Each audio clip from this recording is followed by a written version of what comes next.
Hey, what's up? This is Ricardo at Parts People, and in this video, we'll outline the steps for completing a part replacement on your Dell PC. Visit our website and use this coupon for a 5% off discount.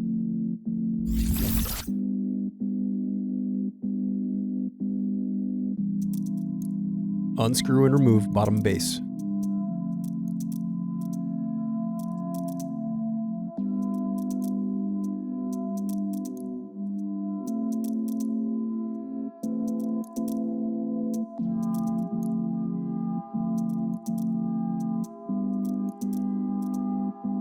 Now unscrew and disconnect battery.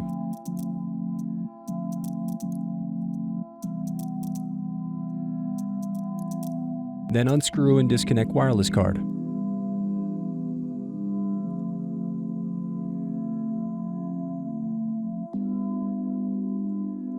Thanks for watching. Don't forget to like and subscribe if you enjoyed this video.